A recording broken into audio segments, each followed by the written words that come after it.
¿Qué tal si vamos a la palabra del Señor? Hebreos capítulo 10, versículos 22 al 25.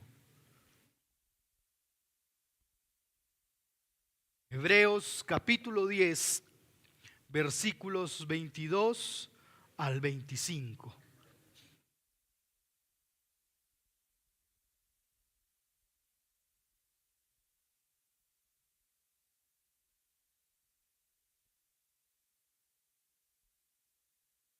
Gracias por quienes se ponen en pie para leer con reverencia la palabra del Señor. Y esto más que un dogma, es una práctica reverente delante del Señor. Y por eso lo hacemos. Hebreos 10, versículos 22 al 25. Todos ya estamos allí. Y gracias por los hermanos de audiovisuales que tienen misericordia de nosotros y lo ponen allí también. Dice la palabra del Señor: acerquémonos con corazón sincero, en plena certidumbre de fe, teniendo nuestro corazón purificado de la mala conciencia y nuestro cuerpo lavado con agua pura. Mantengamos firme la profesión de nuestra esperanza sin vacilar, porque fiel es aquel que prometió.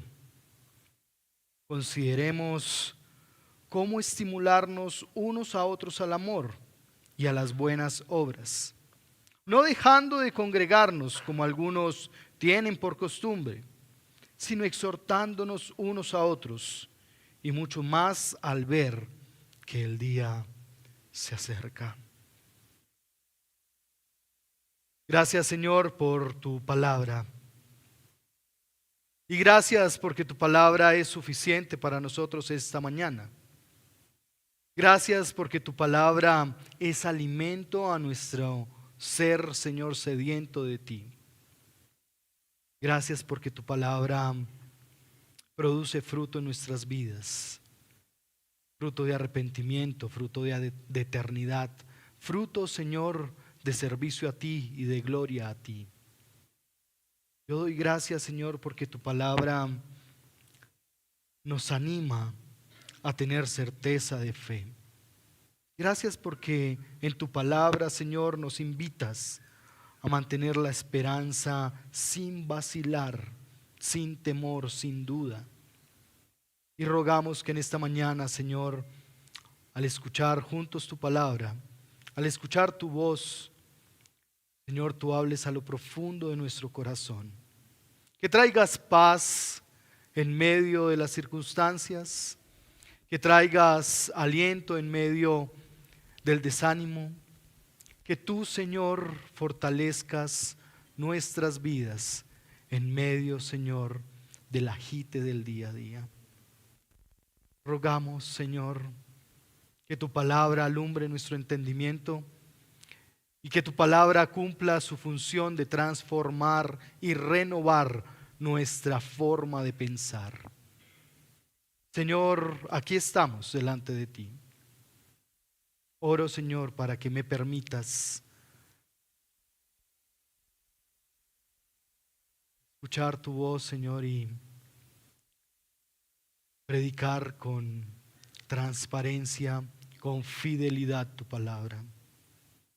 Oro, Señor, que me permitas esconderme detrás de la cruz y que Cristo Jesús sea exaltado y reconocido. Oro, Señor, que nos permitas como un solo cuerpo poner tu palabra por hecho en nuestras vidas. En el nombre de tu Hijo Jesucristo te damos gracias. Amén. Amén. Puede tomar asiento.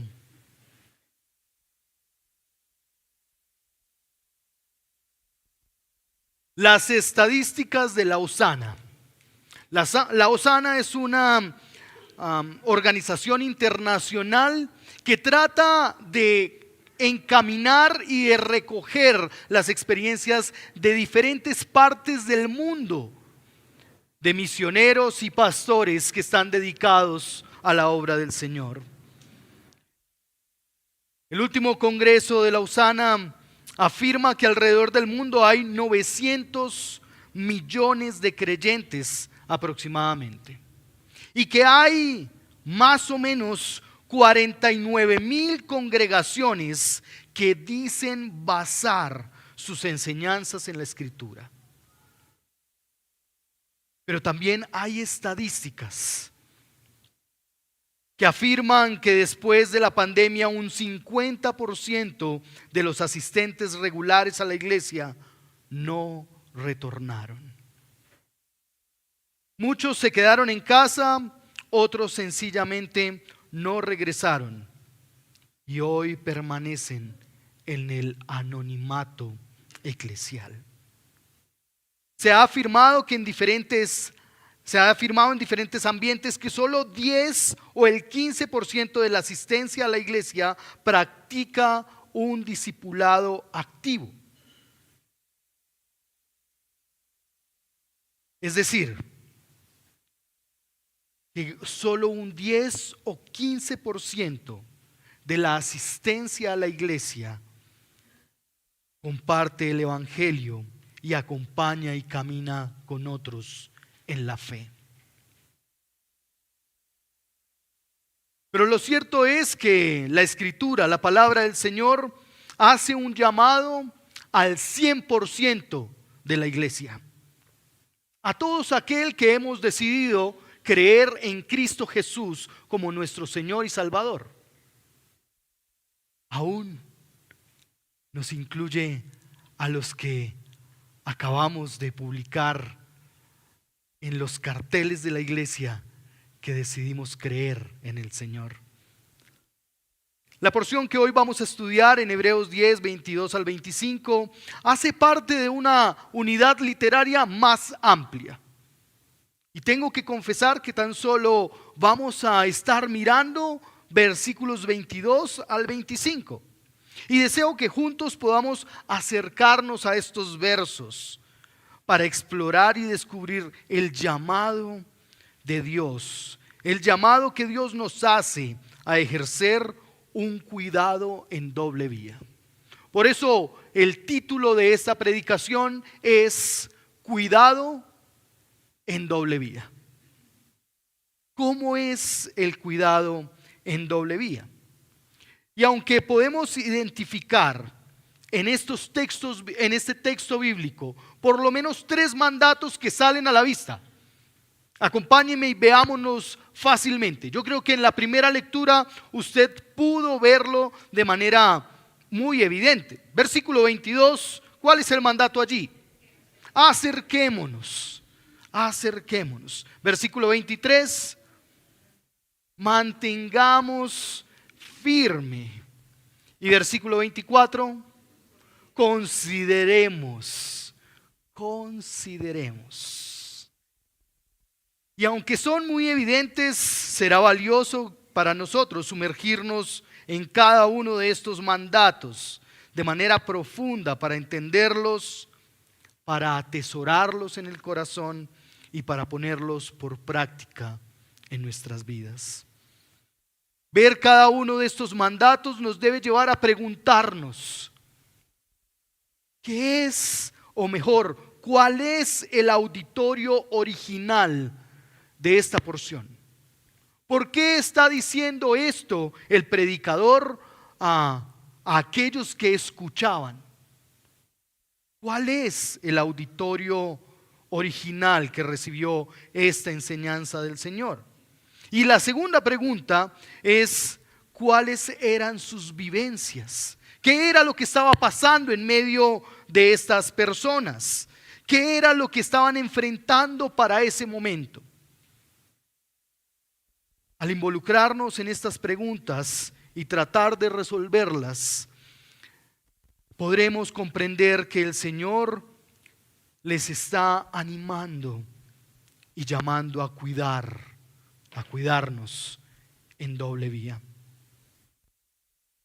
Y quizás tendremos que empezar diciendo que el auditorio que está recibiendo originalmente esta enseñanza es un grupo de judíos creyentes. Judíos que han decidido abrazar la fe en Cristo Jesús. Judíos que viven el desafío de ser quienes no piensan igual. Quienes han sido renovados por la palabra del Señor.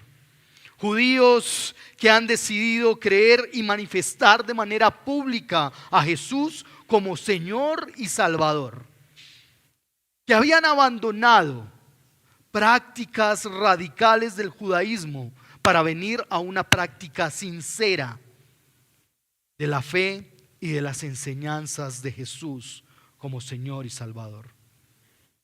Eran judíos que habían sido expuestos a las enseñanzas de Jesús y que ahora habían tomado una decisión y habían decidido seguir a Jesús y apartarse de lo que siempre había sido la tradición para este pueblo. Quizás nos sintamos un tanto identificados. Quizás podríamos sentirnos un poco identificados por tratar de pensar diferente frente a lo que el Señor dice y frente a la palabra del Señor. Porque hoy en día no es un secreto que la voz del Señor es la que menos resuena. Hoy no es un secreto para nosotros que las decisiones no se toman conforme a los valores de la Escritura. Hoy no es un secreto para nosotros que las rivalidades, peleas, que los desacuerdos no se solucionan cuando vamos a la unidad de la palabra del Señor. Este auditorio de hombres y mujeres que han creído en el sacrificio de Cristo Jesús en la cruz como suficiente para perdonar, para ser perdonados, para ser libertados y transformados, ahora están viviendo una circunstancia difícil para ellos. Están viviendo el ser personas perseguidas. Y no sé si en algún momento tú te hayas sentido o hayas percibido que por decir que eres creyente, entonces te persiguen. Y la persecución puede ser tan sutil como muy fuerte. Sutil en cuanto a, pero es que usted no hace eso porque de verdad que usted es creyente, dice ser cristiano. O tan fuerte como para decir que desde los púlpitos ya no se puede predicar ciertos temas porque están vetados y el gobierno quiere regularlos. En cualquiera de las circunstancias, ahora lo que estamos viendo y podemos ver de este grupo de personas, judíos, es que tienen una presión, que han sido señalados o juzgados, que han sido apartados o rechazados, que han sido personas a las cuales se señalan quizás por sus propios hermanos, posiblemente por sus propios primos, quizás por los vecinos o parientes cercanos. Este grupo de judíos estaba enfrentando la tentación de volver a las prácticas anteriores. Y es que después de sentir tanta presión, después de ser juzgados y rechazados, quizás aún nosotros mismos podríamos pensar, ay, ¿qué tal si dejamos esto y volvemos atrás?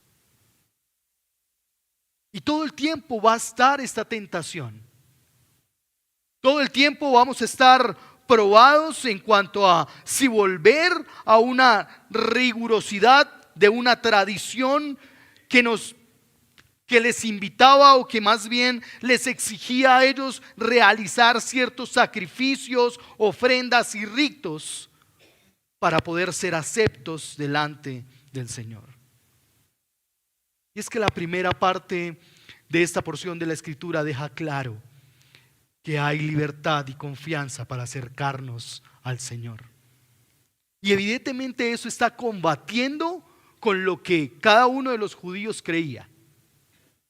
Combate con sus convicciones más profundas, Porque el judío pensaba que la única forma de acercarse a Dios era a través del sumo sacerdote que ofrecía una vez al año sacrificio por los pecados de todo el pueblo. Y ahora el Señor está diciendo, versículo 19, entonces hermanos, puesto que tenemos confianza para entrar al lugar santísimo por la sangre de Jesús. Ya no era por la sangre de un animal, ya no era un cordero. Ahora había sido Cristo Jesús quien suplía la necesidad para ellos. El cuidado en doble vía tiene que ver con cada uno de los llamados del Señor. El cuidado en doble vía no solo tiene que ver con una acción recíproca entre hermanos, sino que el texto bíblico de esta mañana resalta que el cuidado en doble vía está en nuestra relación íntima con Dios, en esa relación que podríamos tener con Dios. Porque vea el primer mandato, versículo 22. Mírelo conmigo allí. Acerquémonos con corazón sincero, con plena certidumbre de fe, teniendo nuestro corazón purificado de mala conciencia y nuestro cuerpo lavado con agua pura. Aquí la relación con Dios tiene un valor alto, donde las mismas instrucciones que el Señor nos está dando, nos regala un manual de cómo hacerlo. El Señor no solo mandó acérquense a mí, sino que para acercarnos al Señor, el Señor nos dice cómo deberíamos hacerlo. Y evidentemente eso está combatiendo con lo que tenía cada judío en su cabeza, porque ellos pensaban que para acercarse al Señor no lo podían hacer en libertad y mucho menos de manera individual o personal, sino que era un elemento comunitario en el que todos estábamos metidos en un sacrificio. Ahora acerquémonos, y se incluye el autor de la epístola, acerquémonos con corazón sincero. Los parámetros de cómo deberíamos acercarnos a Dios ya es un elemento de cuidado. Porque a veces pensamos y nos dicen, no, pues ore. Y uno dice, pero ¿y cómo? ¿Cómo oro por esto? ¿Cómo me acerco a Dios a decirle este pecado que tengo? ¿Cómo me acerco a Dios con esta tristeza profunda de haber fallado? ¿Cómo le digo? ¿Cómo me presento delante de Dios con mis mentiras? ¿Cómo me presento delante del Señor quizás con fachadas y máscaras? Pero el Señor ya está generando un cuidado para nosotros, para decirnos cómo podríamos acercarnos a Él. No solo podemos acercarnos, sino que nos da un pase de cortesía en este mismo texto bíblico para que nosotros podamos sentirnos aceptados, amados, escuchados y entendidos. ¿Cómo es la forma en que podemos acercarnos entonces? Con fe. Pues el texto bíblico está mostrando varios pasos. Primer paso, número 1, con corazón sincero. Y sabe que la sinceridad bíblica tiene que ver o se contrapone con el fariseo o más bien con el hipócrita. ¿Usted recuerda a quién el Señor llamó hipócrita? A los fariseos. Y para nosotros hoy hipócrita puede ser tener un significado que posiblemente no es el que estaba dándose en el parámetro bíblico. En el parámetro bíblico, el hipócrita era aquel que aparentaba, que se ponía máscaras o que actuaba. Era el que sabía fingir. Y eran en prácticas de oración y de puntos piadosos de la congregación donde el Señor decía, no sean como los hipócritas. Y aquí el Señor está diciendo: vengan con corazón sincero. No sé por qué podríamos pensar que venir delante de Dios podríamos hacerlo con máscaras. Si el Señor es el que escudriña el corazón y el que conoce el pensamiento, ¿cómo podríamos venir delante del Señor diciéndole: Señor, yo todo lo he hecho bien, pero mira, todo el resto son malos? ¿Cómo podríamos pensar siquiera que no hemos cometido un error en nuestras relaciones familiares? ¿Cómo podríamos siquiera pensar que en nuestro sistema de crianza siempre lo hemos hecho bien? Pero el segundo punto sigue enfocándose en el corazón, en el ser de la persona. El segundo punto allí en el versículo 22 es ¿cuál? Primero está corazón sincero, en plena certidumbre de fe. ¿Y a usted qué le quiere decir eso? ¿Qué le quiere decir certidumbre de fe? Porque evidentemente nosotros no utilizamos en nuestro lenguaje cotidiano certidumbre. Yo tengo la certidumbre que me llegará el sueldo al fin de mes. Certeza, convicción. Estamos convencidos. ¿Convencidos de qué? Convencidos de la fe. Es decir, no hay lugar a dudas. No hay lugar a titubear. No hay lugar. Es cuando venimos delante del Señor sabiendo quién es el Señor y qué ha hecho por cada uno de nosotros. Acerquémonos en la plena certidumbre, en la plena convicción de quién es el Señor y lo que ha hecho a nuestro favor.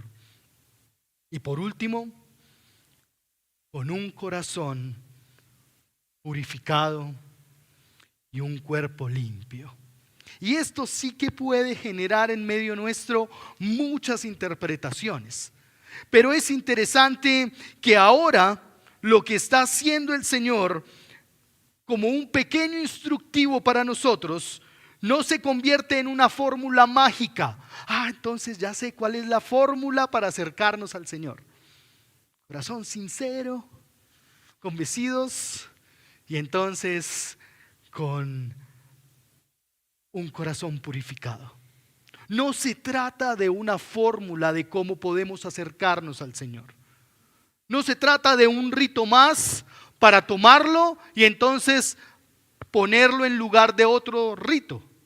Se trata de una espontaneidad, de una verdad en la que el Señor está llamándonos o a la que el Señor nos está llamando.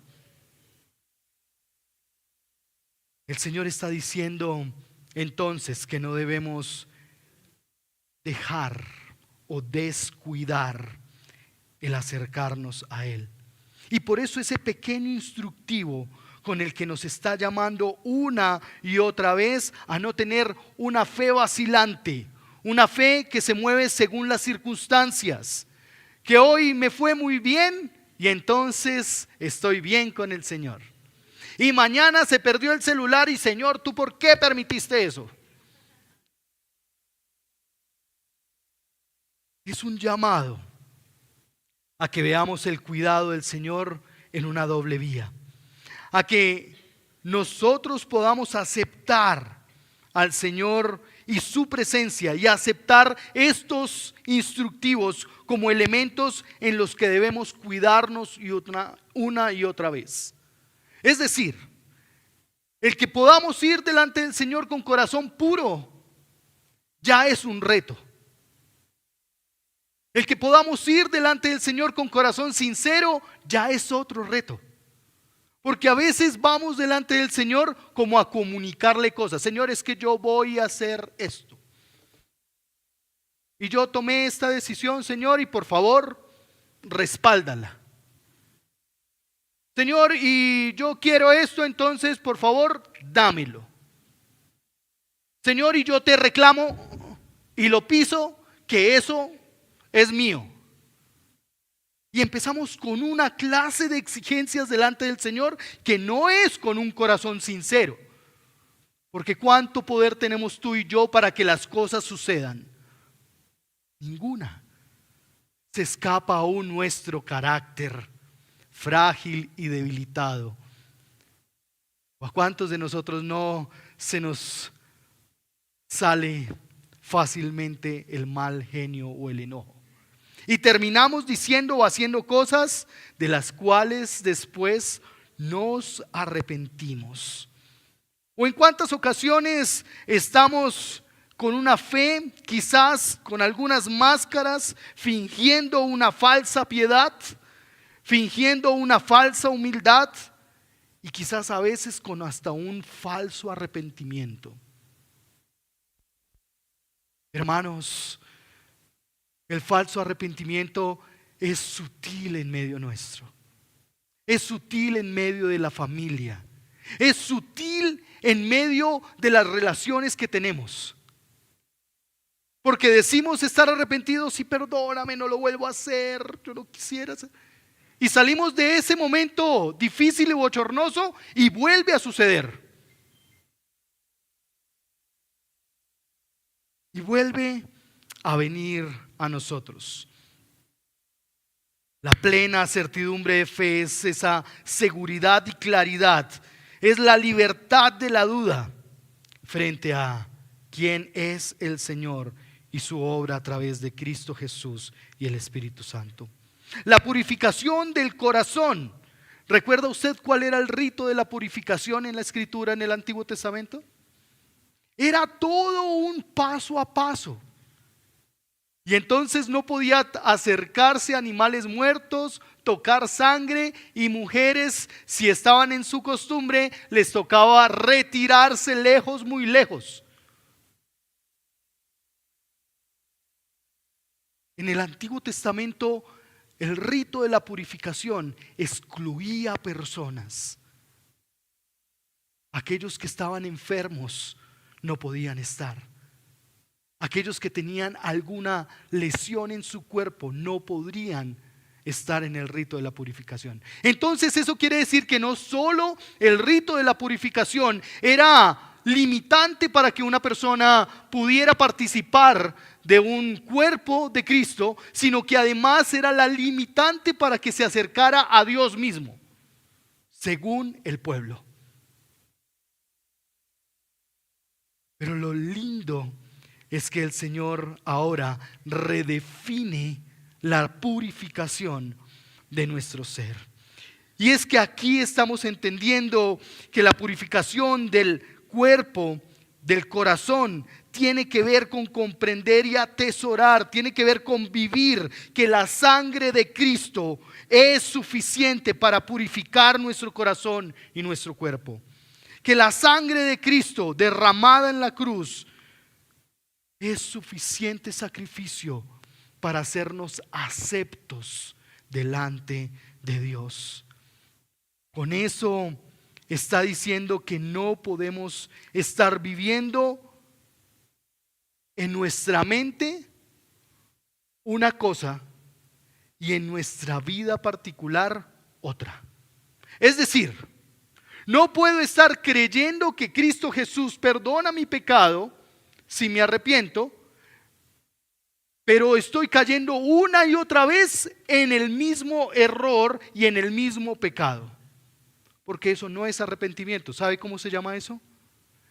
Remordimiento. El arrepentimiento es el giro 180 grados de dirección para ver al Señor. El remordimiento es aquello que decimos, ay, la embarré, y mañana, ay, otra vez la embarré, ay, y todos los días seguimos en lo mismo y en lo mismo y en lo mismo. Eso es remordimiento. Y a veces eso se camufla sutilmente en nuestra espiritualidad, en nuestra certeza delante del Señor. Y allí llegamos entonces, versículo 23. Y el versículo 23 es una continuación del versículo 22. Porque de esta misma manera que tener la plena certidumbre de fe en el versículo 22 es el equivalente en el versículo 23 a mantenernos firmes en la esperanza que hemos manifestado. ¿Lo está leyendo conmigo? Venga al versículo 23. Dice el mandato del Señor: mantengamos firme la profesión de nuestra esperanza. ¿Sin qué? Sin vacilar. Y da la razón de por qué podríamos tener firme la fe de nuestra esperanza. Porque fiel es aquel que prometió. Y hay un sinlugar elementos aquí que podríamos destacar, pero yo solo quiero que tomemos algunos de estos. Cuando vemos el versículo 23, el versículo 23 nos lleva a inferir que los judíos estaban recibiendo esta predicación, o que estaban recibiendo esta predicación en ese momento, habían hecho una confesión pública de su fe. ¿Y lo ve conmigo en el versículo 23? Mantengámonos firmes en la ¿qué? En la profesión, en la confesión. Y parece ser que esa confesión era tan pública. ¿Por qué era pública? ¿Cómo se veía una confesión pública en ese tiempo de la Escritura?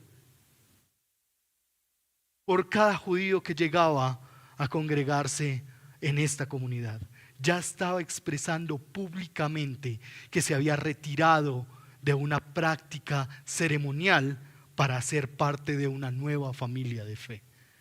Esa era la confesión pública de parte de ellos. Ellos no estaban yendo como, uy, no, a mí me invitó un amigo y yo no sé qué hago aquí. No. Tenían muy claro que este grupo de nuevos creyentes en Cristo Jesús practicaban y proclamaban a Cristo Jesús como Señor de señores, como Rey de reyes, como el sacrificio supremo y suficiente para ellos. Por eso ahora el llamado al que debían cuidar era mantenerse en esa confesión pública de Cristo como suficiente Señor y Salvador. Lo que sucedió allí cuando un judío iba a esta comunidad de creyentes en el Señor Jesucristo es lo mismo que sucedió hoy aquí. Es cuando nuestros hermanos van a las aguas del bautismo y públicamente expresan que el Señor Jesucristo es Señor de sus vidas.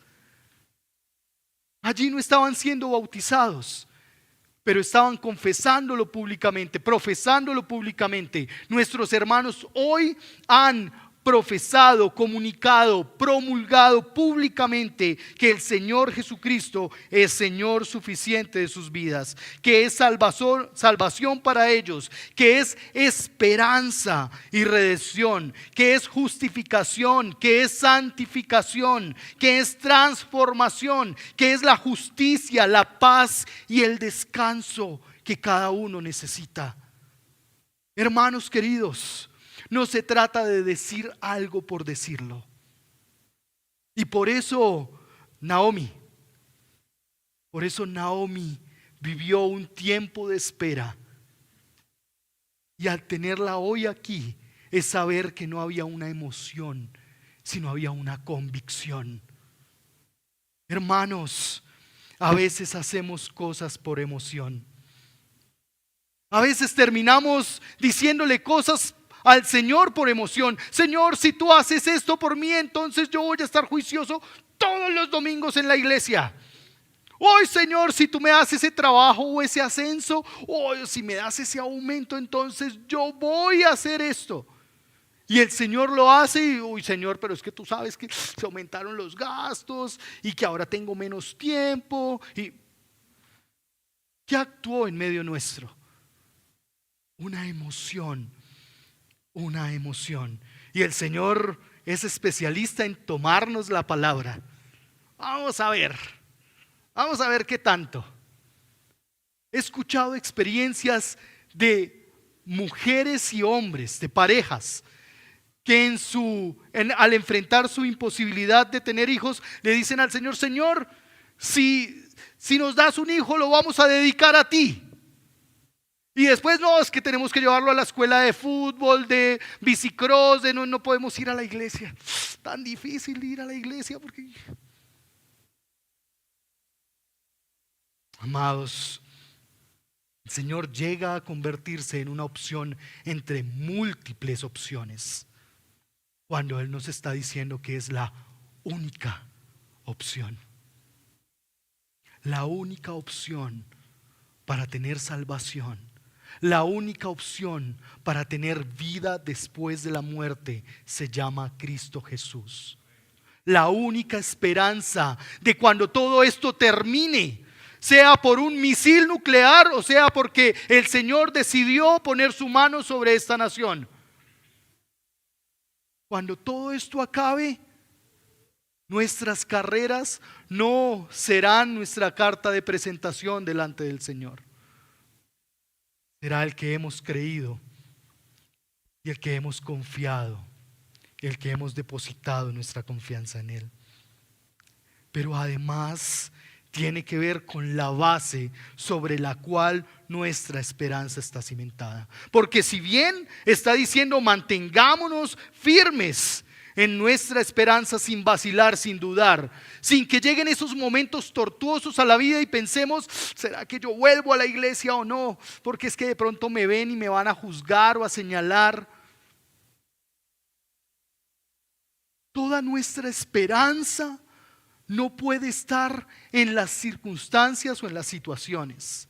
Nuestra esperanza no puede estar en una circunstancia que viviremos como país en el 21 de junio. Nuestra esperanza no puede estar en cuánto seguridad financiera tengo.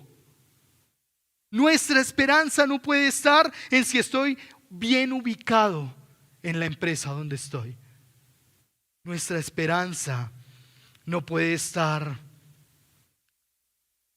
en que tengo una buena salud o en que tengo un buen compañero o compañera sentimental. La base de nuestra esperanza recae específicamente en lo que dice la Escritura. Vea cómo lo dice y lo pone la Escritura en el versículo 23. Porque fiel es aquel. La base de nuestra esperanza recae en que fiel es Dios. La base de nuestra esperanza recae en el carácter mismo de Dios. Recae en su soberanía, en su cuidado, en su misericordia, en su gracia. Recae en que Él es amoroso y abraza aún al que se siente indigno de ser amado, aún al que se siente pecador o al que siente que nunca ha pecado. La esperanza en la cual nos mantenemos firmes es que Jesús conoce y aseguró nuestro futuro, que no nos preocupa el futuro, porque tendremos un futuro alentador y eterno en las manos del Señor Jesucristo.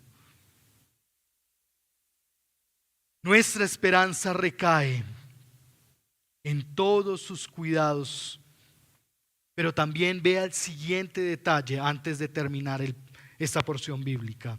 Porque fiel es aquel que ¿qué? Que hizo una promesa o que prometió. Y ahí tendríamos que parar por un momento y rayar la Escritura y sacar un signo de interrogación. ¿Qué prometió? ¿Qué prometió qué? ¿A qué promesa se refiere? Porque evidentemente dentro de la Escritura encontramos una gran lista de promesas. Pero ¿sabe por qué se van a cumplir esas promesas? Porque Él es fiel. Porque Él no es hombre para mentir, ni hijo de hombre para arrepentirse de sus promesas. Posiblemente usted y yo prometemos cosas y resultamos yéndonos para atrás, pero ese no es el carácter de nuestro Señor. Él es fiel y lo que ha prometido lo va a cumplir. Recuerde Juan, capítulo 1, versículo 9.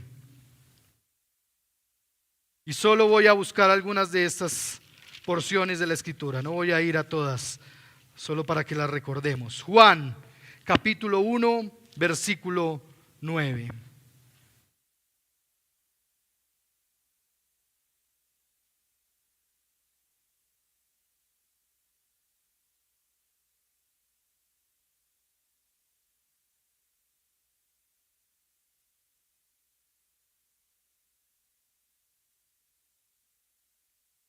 existía la luz verdadera que al venir al mundo alumbrará a todo hombre. La promesa de que el Señor vendría. Había venido, había llegado el Salvador. La promesa de que Él no dejaría de ser. Hechos capítulo 3, versículo 19.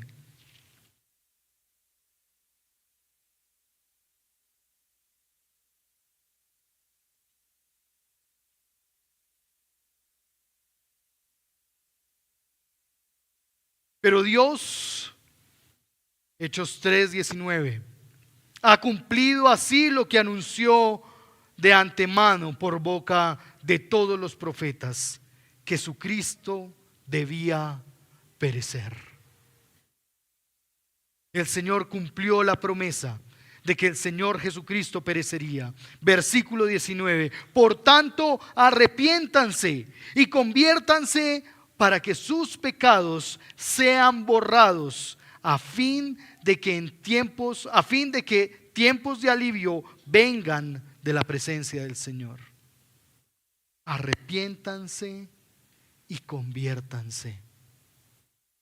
¿Quieres tener realmente paz en tu vida?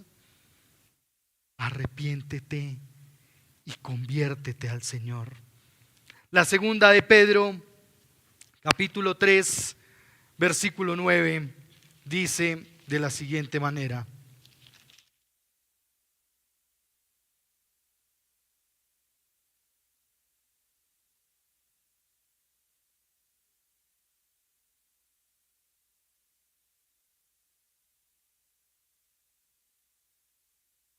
el Señor no se tarda en cumplir su promesa, según algunos entienden la tardanza, sino que es paciente para con ustedes, no queriendo que nadie perezca, sino que todos vengan al arrepentimiento. El Señor va a cumplir esa promesa. Y no importa si hoy tienes 10 años o si tienes 80, el Señor seguirá siendo paciente con cada uno de nosotros, porque Él no quiere que ninguno de nosotros perezca, sino más bien que se arrepienta y venga al conocimiento de quién es el Señor. A veces queremos las promesas que están en sé fuerte y valiente. Yo estaré contigo hasta el final de los días. Y es cierto, son promesas reales. Pero para llegar a eso tienes que pasar por esto primero. Por arrepentirte de tus pecados. Para llegar a tener esa convicción del que el Señor bendecirá tu vida, proveerá todo, tú tienes que pasar primero por este primer paso de arrepentirte. Estamos queriendo abrazar las bendiciones del Señor, los beneficios del Padre bondadoso, las bendiciones que todo el Padre quiere dar a su Hijo, pero no queremos pasar por el filtro de primero comprometernos con el Padre.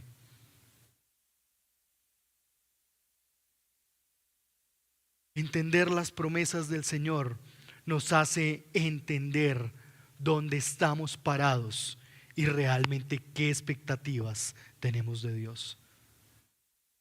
Porque a veces queremos al papá con la chequera abundante, pero no queremos los límites del papá. No queremos las exigencias del papá. No queremos practicar los mandatos del papá. Y si el papá pone disciplina, ¡ay, mal papá! Pero queremos abrazar todo lo que el Señor traiga de bendición.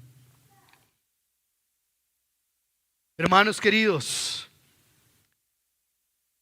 consideremos, versículo 24 y 25, consideremos cómo estimularnos los unos a los otros al amor y a las buenas obras.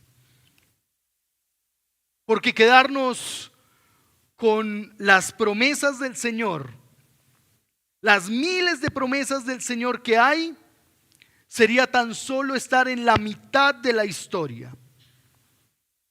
Hay estudiosos que dicen que hay más de 2500 menciones en toda la escritura a la venida del Señor. Y eso evidentemente tiene que ver con la promesa de que Él vendría por primera vez, pero también acoge la promesa de que Él vendría nuevamente. Más de 2500 veces se hace mención a la venida del Señor. Pero todo el Nuevo Testamento está plenamente centrado en la inminente promesa que se cumplirá y que prometió el Señor mismo. Que Él volverá por segunda vez, que Él regresará. Dios nos da la oportunidad a nosotros de participar en la extensión de su reino aquí en la tierra, pero eso será mientras Él regresa. Porque la promesa de su pronta venida es algo que se dará sí o sí. La expresión que vemos en el versículo 24 y 25 es el llamado del Señor a que participemos ahora de algo que Él está haciendo. El cuidado en doble vía entonces está primeramente en cuidar nuestra relación fiel con el Señor, y Él está cuidando de nosotros. Esa es la primera relación de cuidado en doble vía. Pero ahora, versículos 24 y 25, está adentrándose en una práctica de cuidado mutua de unos para con otros. Y los elementos de esos cuidados mutuos están muy vívidos allí en los versículos 24 y 25. Demuestra que el cuidado de los unos para con los otros está en estimularnos. ¿En estimularnos a qué? ¿Qué dice allí el versículo 24? Consideremos, observemos, tengamos presente de estimularnos los unos a los otros. ¿A qué? Al amor y a las buenas obras. Estimularnos a reflexionar y a practicar el amor y las buenas obras. A no dejar de congregarnos. Esta es la forma en que nos cuidamos los unos a los otros. Uno, en que nos podemos animar a hacer las cosas como al Señor le agradan. Dos, a no dejarnos de congregar, como dice la Escritura, como algunos tienen por costumbre. Cuando pienses cómo yo puedo animar a mis hermanos en la fe, piensa en que hagan las cosas como al Señor le agradan y en que puedan ser parte de esta comunidad de fe en la que nos unimos en torno a la palabra del Señor. Y por último, y no menos importante, dice, sino exhortándonos unos a otros, y mucho más al ver que el día se acerca. Hermanos, en muchas ocasiones nos es más orgánico y natural, es más espontáneo animarnos quizás dentro de los grupos de eslabones. Entonces uno ve al grupo o en los grupos ministeriales, porque vemos los grupos de mujeres y todas se animan unas a otras y se respaldan y oran y están allá. Y vemos el grupo de hombres y también están ahí abrazándose y animándose unos a otros. Y llegan a la casa y no hay ánimo ya para animar a nadie. Es verdad, dentro de la iglesia es tan fácil animarnos a la fe, a las buenas obras. Es tan fácil decirnos, no, el Señor te está llamando, esfuérzate, tranquilo, ora más, camina delante del Señor. Y cuando llegamos a la casa, usted sigue en las mismas, ¿no? ¡Ay, váyase de la casa! ¿Y nos animamos? No, nos desanimamos. Hoy, en medio de nuestras risas, hay familias, esposos o esposas que quieren salir corriendo de sus casas, hijos que quieren salir corriendo de sus casas, porque llegar a su casa es sentir la crítica del mayor crítico de nuestra familia, nuestro cónyuge, nuestro hijo. Ay, vea, tan cristiano y usted. Cuentan la historia de un hombre que servía en la iglesia. Y una vez estaban a punto de cerrar la iglesia y la familia de este hombre no se quería ir. No se quería ir de la iglesia. Entonces le preguntan a los niños y a la señora: venga, pero es que ya tenemos que cerrar, ya hay que irse, no sé qué. No nos vayamos. ¿Pero por qué? Porque es que nos gusta el esposo y el papá que está en la iglesia. El de la casa, uy. Y a veces pasa eso en medio nuestro, hermanos.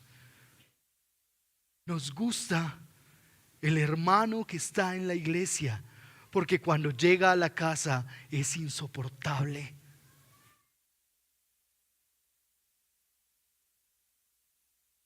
Aunque el mismo texto bíblico nos lleva a comprender que esa práctica entre hermanos tiene un alto valor, porque cuando nos congregamos, nos animamos en torno a la palabra del Señor.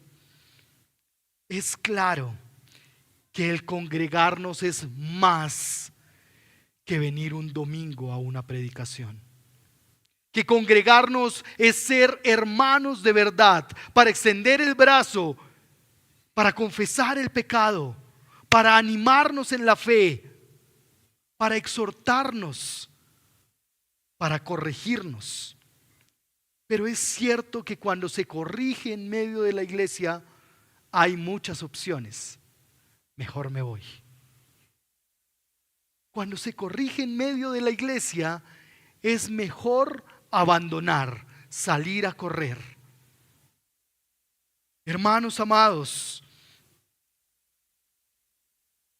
es necesario animarnos. Es necesario que la atención de no dejarnos de congregar, que esa tensión de hablar, de venir los domingos a la iglesia, de participar en los eslabones, de estar en medio de las actividades eclesiales, sea una práctica familiar. Pero es que los peligros que hay cuando dejamos de congregarnos son muchos.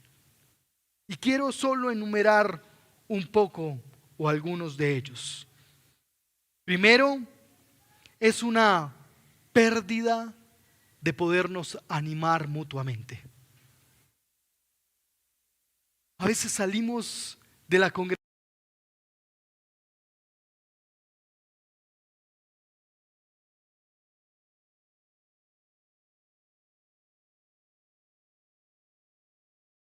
aquí, es la oportunidad de animarnos unos a otros en la fe. Pero otro peligro que está allí latente cuando dejamos de congregarnos es el debilitamiento.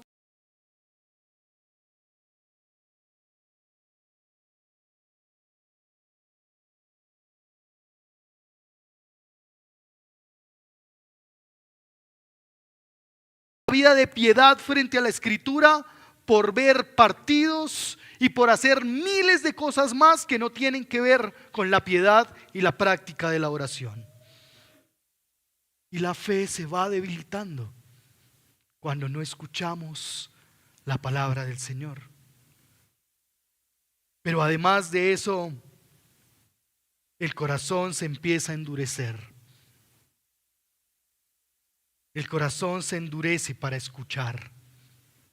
El corazón empieza a caer en creencias, en filosofías, en doctrinas y en ideas falsas que empiezan a desplazar el valor supremo de la palabra del Señor en nuestras vidas.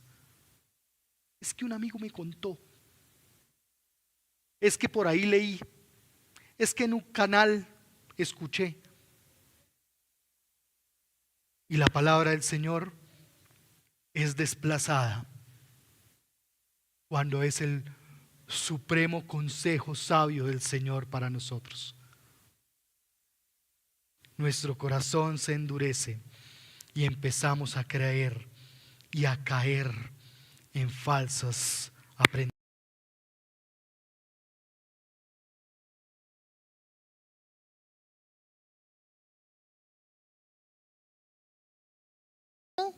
de las promesas.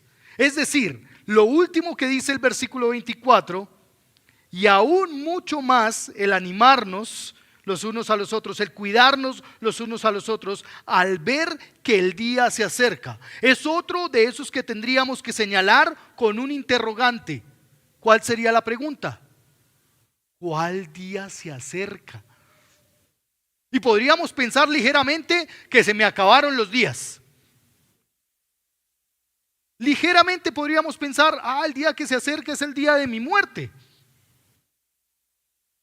Pero ahí no termina la historia, en el día en que nosotros fallecemos o pasamos a un mejor momento. El día al que se refiere, el día que se acerca, que se está refiriendo el texto bíblico, tiene que ver con el día en que el Señor Jesucristo vendrá en los cielos gloriosos y sus ángeles tocarán la trompeta y lo verá todo ojo y toda rodilla se doblará delante de él. Ese es el día al que se refiere el texto bíblico, no el día nuestro. Recuerde, la porción de la Escritura está centrada en mostrar quién es Jesús, no en mostrarnos a nosotros como autores principales de la vida. El día que se acerca es dejaremos de hacer lo que vamos a hacer en un momento. Cuando el Señor vuelva, ya no tendremos que tomar más la Santa Cena. Estaremos en torno a quienes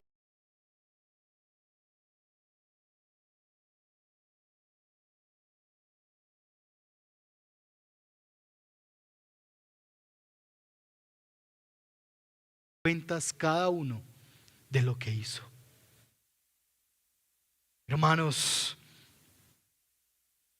estar unidos, estar animándonos mientras llega ese día glorioso, es lo que el Señor nos llama como hermanos en la fe.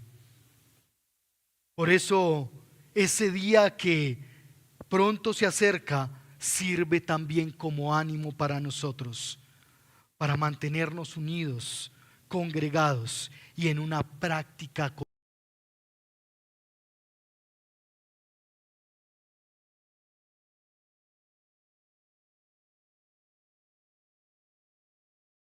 Tenemos un llamado en doble vía frente a la relación que tenemos con Dios, frente a cómo nos presentamos delante del Señor.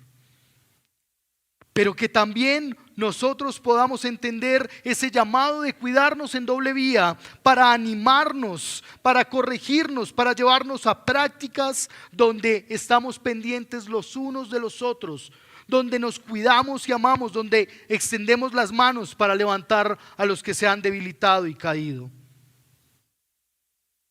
Que el Señor use a cada uno de nosotros como instrumento en su mano para glorificar su nombre y para que Él sea conocido en medio de las familias, en medio de los empleos y en medio de la vida social que cada uno de nosotros llevamos. Que podamos ser considerados como iglesia cuando el Señor venga. Que podamos ser vistos como la novia por la cual el Señor viene. Y que no seamos considerados como damitas de honor a la periferia de la iglesia. No se trata de venir a la iglesia, se trata de ser la iglesia del Señor. Por eso quiero que por un momento cierres tus ojos y vengas delante del Señor. Y al venir delante del Señor, entonces podamos hacerlo de manera confiada, creyendo que el Señor es bueno para perdonar nuestro pecado, creyendo que Él volverá de manera inminente y en su regreso cada uno de nosotros tendrá que rendir cuentas. Que aproveches este tiempo para ponerte a cuentas delante del Señor. Aquí estamos. Y damos gracias porque tú conoces lo profundo de nuestro corazón.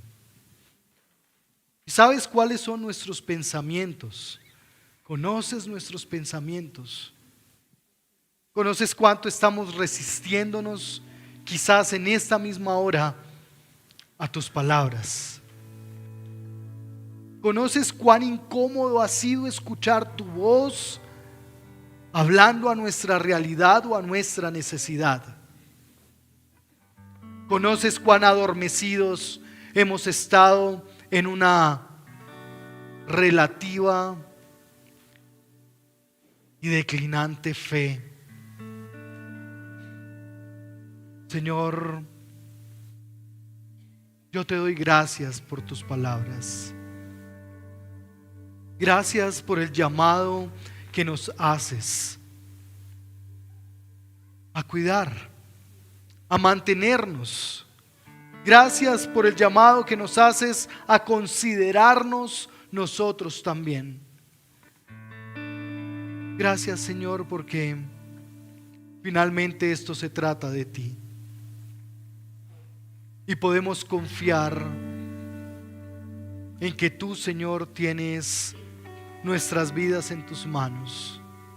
Puedo confiar, Señor, que aún aquellos que han venido hoy por primera vez, que es la primera vez que escuchan, Señor, un mensaje como esto, puede ser muy confrontante, muy debatible, pero que finalmente es tu palabra, Señor. Ruego que traigas sensibilidad y reconocimiento. Ruego que tu Espíritu Santo traiga convicción de nuestro pecado, convicción de nuestra necesidad de ti. Ruego que hoy, Señor, podamos acercarnos con corazones sinceros, acercarnos creyendo, Señor, sin dudar que lo que nos hace aceptos delante de ti es que Cristo Jesús murió por nuestros pecados. Señor, aquí estamos.